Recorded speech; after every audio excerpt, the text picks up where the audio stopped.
freak. Oh my god, it's just happened.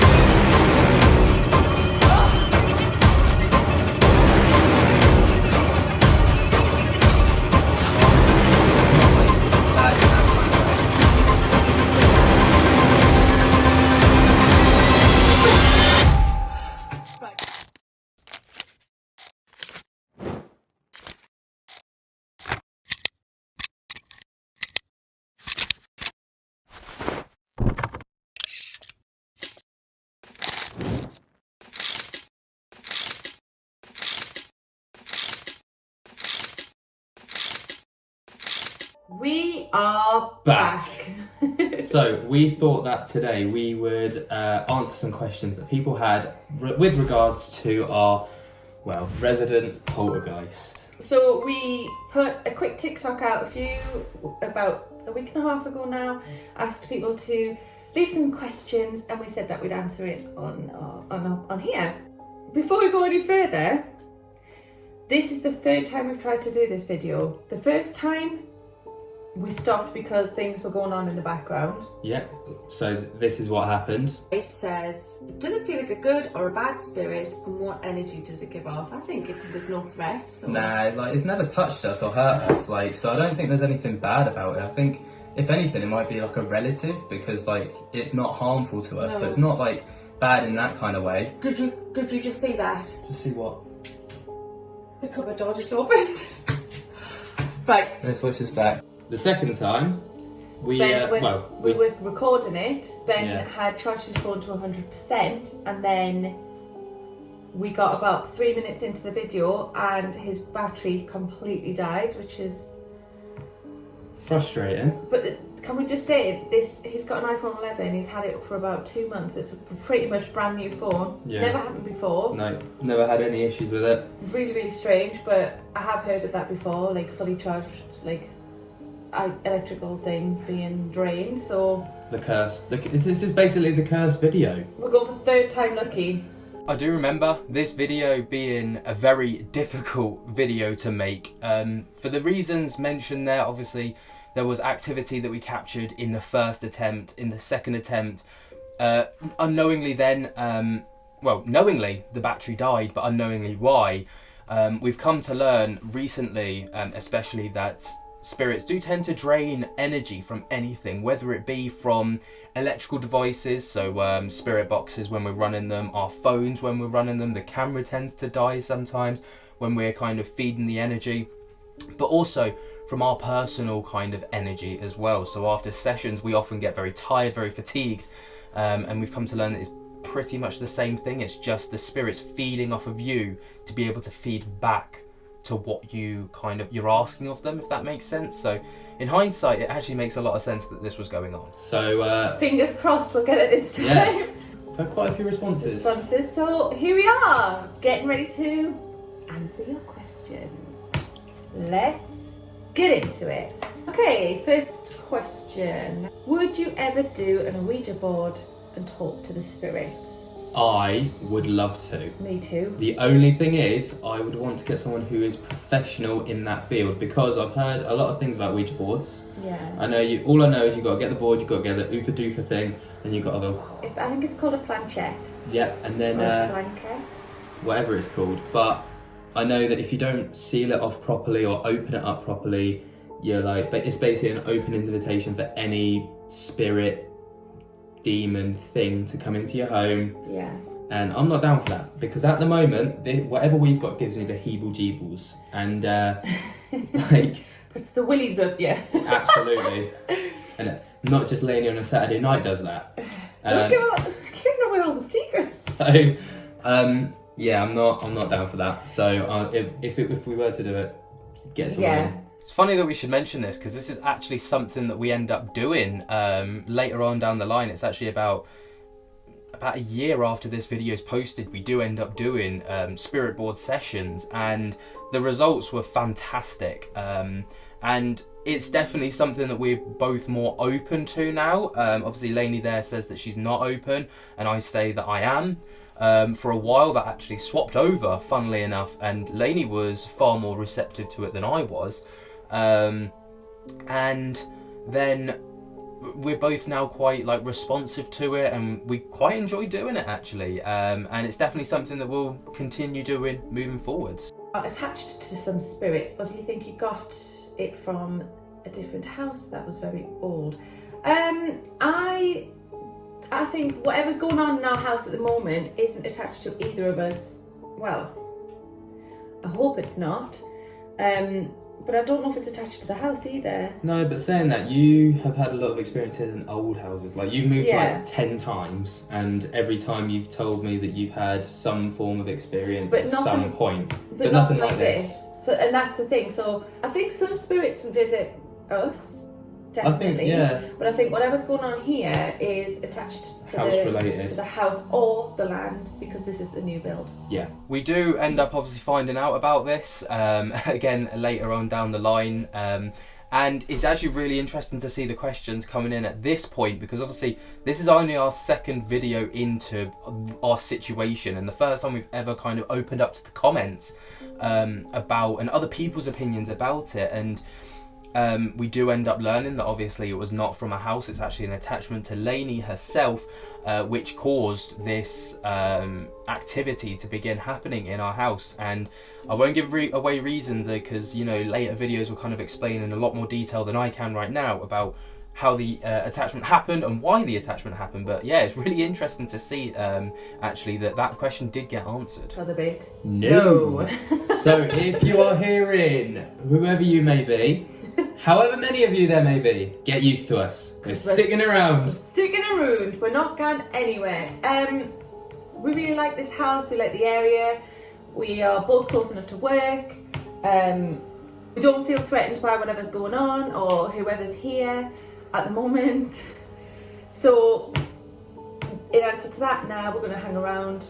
So if you want to get rid of us, you got to try harder than that. But make sure we got the cameras in our hands first.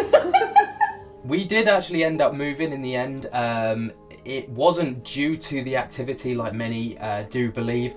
It's actually because we moved up because, first of all, it's cheaper to live where we are now, and also Lainey's dad's incredibly poorly at the minute, so we wanted to be closer to him to be able to help support Lainey's siblings with his care and stuff like this, and also to be closer to her family as well. But yeah, not because of the activity, that's not why we moved. Actually, we did stay documenting this house here for almost for 3 years at this point. It was October of 2022 that we moved out, and this actually I think is August, around August time of 2020. So yeah, we stuck around for a long time. Scariest experience from you both? Right, mine is 100% that chair, and if you haven't seen it, here it is. Oh my god. Did you see that? Oh my god! Fuck off! Ben, okay. Basically, in that, I think it was just how abrupt it was. It wasn't that, like... So, like, whenever something else has happened, it's been very subtle. So when the door shut, it was very slow and subtle, but this time it was, like, it was quick. The noise was unreal, like, because the chair was scraping across the tiles, that scared the shit out of me. And also, I was already, tense. Because we heard stuff while we were upstairs. But like, we heard stuff upstairs, we came downstairs, and like there was a mess on the floor, and yeah, that already had me in a panic state. So for me, that obviously, like, that was quite dramatic, wasn't it? Absolutely. So, yeah, that did give me a fright. And normally I'll like head towards something because I want to try and catch it, but that gave me a fright because it was really in like quite close proximity. But for me, I don't think it's scary, but the weirdest thing that's happened was I was having a bath and I heard somebody call my name from in the house. And I was in the house on my own, by the way. Ben was at work. So I jumped up because I answered thinking, I thought it was somebody at the door shouting through the letterbox. So I went down, checked who was at the door, in my towel of course. Nobody was there. Got back into the bath thinking, well, I must have missed whoever it was. Then about not even 10 minutes later, heard my name being called again, but this time from upstairs. So we were on a 3-story, like a 3-floor house, and the top floor, somebody was calling me from up there, but nobody was there. So that was probably one of the weirdest things, apart from like actually seeing stuff. What? So I think at this time I agree with everything that both Lainey and I had said there.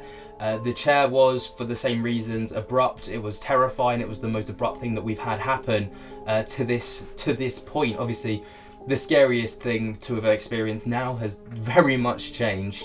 But at this point, still being very new to it, that was the scariest thing. And I completely forgot that story actually about Lainey being in the bath, but actually growling in her ear, a very gruff voice, and hearing names being shouted becomes a very prevalent part of our story, and it's something that happens more often than not. What was your house built on? Okay, we did a little bit of research, but we want to keep doing a bit more, and we've learned that when they went to start building the estate, because it's like a new build estate, they discovered that they found like a burial site with some, I don't know how many bodies it was, but they found like skeletal remains that were from a long time ago in the grounds, obviously while they were trying to like probably set foundation of the place. The history of the area, there's ruined. There's a church like this, like just got remains not too far from here. It's maybe like a 5-minute walk. And over there's like a plaque, and it says like when it was maybe in the 1100s, so a very long time ago. And then there was like a big battle that was fought here and stuff like that, so it could have been from that. And the battle was like fought on the land. Yeah. But we're going to look into it more, and we're going to, you know, if you want, well, I don't know, let us know if you're interested, because when we do get a bit more information, I'd like to talk more about it. We'll make another video. This is something that actually we do go on to find a lot more research on, and it's something that is covered in a later video, but the things that we discovered here were very surface level about the excavation site, especially. There was a lot more that went on there, and the old remains that were just off site of our old estate. And something else that I've noticed whilst watching this back is actually I'm fiddling around with my nose quite a lot now. Completely unaware there, I just thought it was just my nose playing up, but actually we've come to learn that we have like these sensations whenever the spirits are around, or we are actively seeking them out or talking about them, and my nose being itchy is often something that happens. I just itched it there because I think I was talking about it, but I'm just noticing it here, and it's funny because I don't pay much mind to it, but I remember thinking, God, my nose was playing up there, and a lot of people always thought that I was picking my nose, but I wasn't. It was always just because whenever we were talking about this kind of thing, my nose was always itchy. Have you ever felt like there's a presence or a spirit? I haven't. I don't feel it, if I'm honest. I don't know if that's because I'm not actively seeking it, or just because I'm not, like, maybe it's just not presenting itself to me. But the only time that I've like ever felt it is when stuff's happened. So but other than that, like, I don't feel a presence, no. And it's the opposite for me. I like to like put my headphones in if I'm like pottering around the kitchen, doing a bit of housework. I love listening to podcasts. So there's been a good few times where I'll be over at the hobs just here, and then I'll either see like a shadow come closer, and I'll just assume it's Ben coming in, like, or whatever, everybody's not there. I've often kind of like felt like a hand here, and I've assumed that it's Ben trying to get my attention because he knows I got my headphones in, but nobody's there. And it also likes to, whatever it is, often it'll grab my arse. Pervert! You perverted ghost! But honestly, and there's been a few times, but I can think of at least 4 times where I felt a hand touch my arse. Not just in the kitchen, but like around the house. Absolutely livid. It's really weird. Keep your hands off my girlfriend! You gotta grow bigger first. Don't touch me. Hey, don't touch me there. This is my no-no square. Do you? So the feeling of presence is always something that Lainey's felt, and continues to feel a lot more than I do. She's a lot more in tune with this kind of thing and switched onto it, so I don't feel it anywhere near as much as she does. And actually this was just the beginning, and it makes a lot of sense later on in our story as to why Lainey was the one that was always feeling that presence as opposed to me. And yeah, it's just amazing to watch this footage back, so raw, so naive, so unaware of the true situation that's really going on, and just kind of trying to work it out. It's really like, it's amazing to see how far we've actually come with it. Are you scared of the Paranormal Activity, or does it seem normal now? It scares me, but it is quite normal.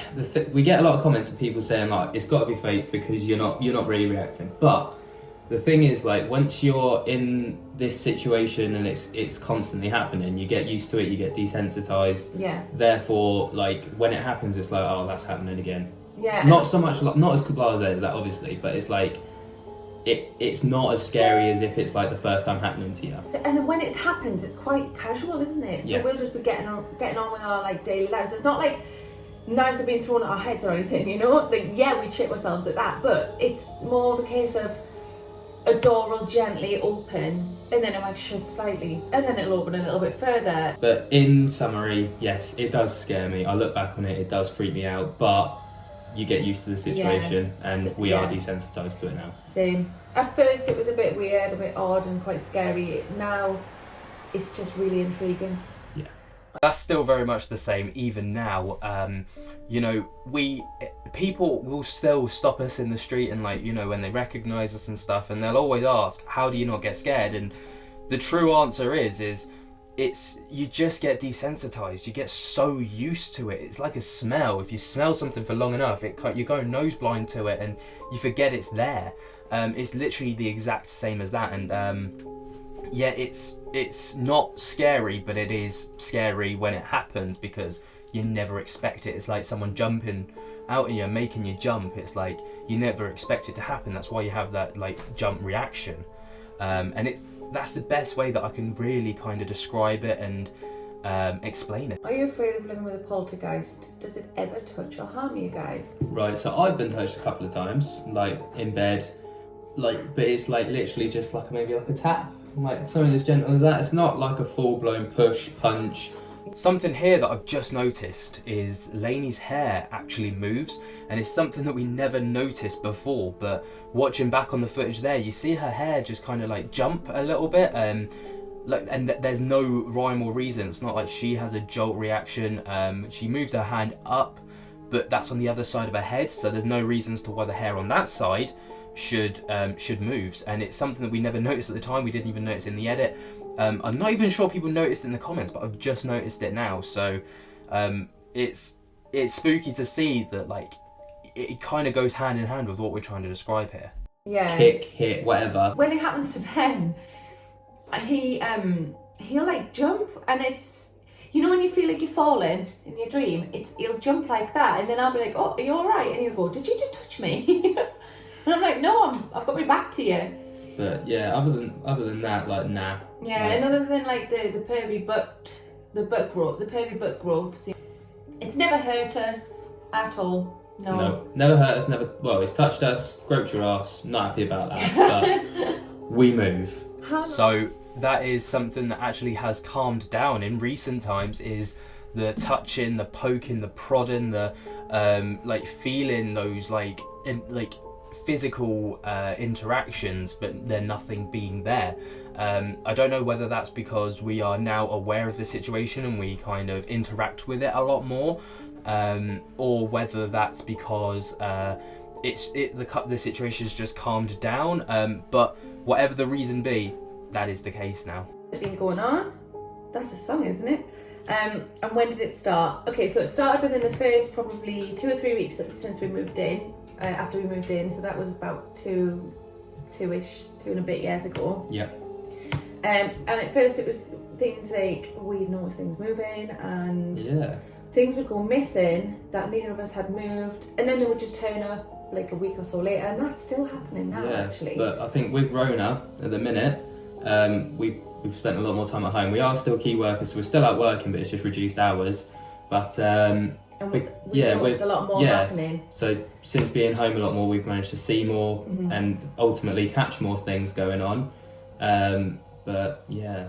But then we don't know if that's because there's more going on because we're home and we're given a bit more energy, or if it's always been the case, but we've not been around for it to be noticed. You've been doing a lot of manifesting and stuff like that, and meditating and stuff like that. So ultimately, I blame you for this. I blame you for letting this thing in. So thanks, Lainey. You won't be mad at me if I manifest the life that we wish for. Well, no, but I will be mad if I die from a ghost. All right, I'm gonna put it out there. That's my way. This is again still something that goes on now. You know, the activity, because I'm home a lot more, I notice. Lainey, because she's out a lot more, doesn't notice. And I do think that looking back on this now, I can actually answer the question that younger us had, which was, why is that the case? And it just is because we're more exposed to it, because we're home a lot more often. And I do think that if it wasn't for COVID and us being home a lot more, I don't think we would have noticed as much, and I don't even know if we'd be in the position that we are now with recording and documenting it, and we might just still be just co-inhabiting and trying to make ends of whatever was going on. But I think everything worked out for the better because we were able to get some pretty amazing answers. Have you actually seen a ghost in your house? Yes. No. I haven't, but you have, so tell them about that. Okay, so we were asleep. We'd been asleep for about 2 hours at that point, and the reason I know that is because when I woke up I checked my phone. I opened my eyes, I was stirring, I went to turn over, and there was a woman stood like on the other side of the bed. So it was me, then Ben, and then obviously the gap on the bed, and there was a lady stood there. Initially I actually thought, because I'd just woken up, that somebody had got in the house, and my first thought was there's someone, like, who the hell's this in my house? And then at that point I sat up and was like, like, what the hell?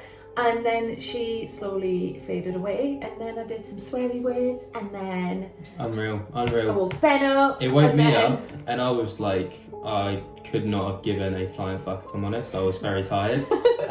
But you actually drew it the next day, didn't you? I did. I drew a picture of her, which was really interesting because I didn't think much of it at the time. But the next morning, when I managed to have a look and stuff, it was. If you want to see, have a look on our TikTok. There's a story time about it on there. So Lainey has always been susceptible to this. She's always seen figures, always seen the shadows out of the corner of her eye. Even a couple of weeks ago, she saw a head literally like walking downstairs as she was coming out of the baby's room. So she come out on the left, just the stairs and then the banister, and she saw like the top of a head just disappear. So even now she's still seeing those things, and it's not even just out the corner of her eye, but it is literally in front of her, and she can physically see it, and it's quite incredible and quite spooky all at the same time. We don't know if it's a family member. We don't know who it is. We did do a spirit box session on a live actually. A few things came up, and actually from what everybody determined with us, there are actually 3 spirits in the house: a man, a woman, and a child. The child is apparently responsible for moving things. Excuse that one. That's our Instagram. The child is responsible for moving things. The man is... Well, so the child is upstairs, apparently resides up in the bedroom. He's responsible for moving things. Downstairs, apparently there's a grumpy old man. That's what. So basically, a medium told us this on our live. Yeah. A grumpy old man who is probably responsible for throwing a chair in my way, dickhead. We don't really know much about the woman. She couldn't get much of a grip on that person. So. But it was really interesting. So on that note, if you're ever interested in seeing that sort of thing, if you find us on TikTok, we usually do a live on a Saturday around about 5 o'clock at night. Yeah. Or in the evening. So that is something that actually is not the case at all. There was never a child spirit involved that we're aware of. And as for the grumpy old man, I mean, that could be what we now know as Dave. I don't know, but we seem to know Dave now as a younger kind of character, as opposed to a grumpier old man. And there's definitely no sign of an older woman. So I'm not sure if this was necessarily the case or if that medium was picking up the right vibes, but it's not the case at all. I feel like this one is a really interesting one, and I think it's quite it's totally, in my opinion, it's quite viable. So it says, I suffer with my mental health also. So I have spoken in my life about my mental health issues. And I believe emotional stress can cause more poltergeist activity. Do you find it happens more around Lainey? And we do, don't we? Absolutely. Like you've said already, like you've seen that person thing. It all seems to revolve around you. Yeah. And if I'm really struggling, and this is so strange, but well, to me it is. If I'm really struggling, I for like a prolonged period of time, I see a white dog. But people say that like spirits and things can like feed off of your energy. So we did a live not too long ago with our spirit box and stuff, and you were knackered at the end of that, weren't you? Yeah. You didn't stop yawning for about solid 10 minutes, and but it was only like 7 o'clock at night. But I felt like mentally and physically exhausted from it. Yeah. I've never experienced that before. So. But we were like wrapping up our live at that point, and somebody pointed out that it's probably used a lot of our energy to speak through the spirit box and then communicate with us, which is, I don't know, viable, I guess. Yeah. So that's it for the question. That is something that absolutely we've noticed is the case. Whenever we're struggling with any heightened emotion, whether it be happiness, sadness, anger, frustration, anything at all, the activity will pick up. And I don't know if it's because, well, I believe that it's because we're putting more emotion and more energy into that emotion and putting it out there for the spirits to feed off of, which allows it more energy to be able to do more things. And it's absolutely the case. And it's interesting that actually, again, the naivety between us of not knowing anything about this, and it being like, well, just not knowing if that was the case, but now knowing that it is the case. So that was it for the second video that we ever did in our haunted house. It was more of a Q&A based video. But if you guys have got any more questions relating the situation now, almost 4 years on, let me know down in the comments below. I'd absolutely love to hear your thoughts. While you're down there, you know what you need to do. Be sure to jump scare the hell out of that like button. Subscribe if you are new, and tickle my little bell so you get notified whenever we upload to the Haunted Files YouTube channel. And until next time, guys, thank you so much for watching, and we'll speak to you later. Peace.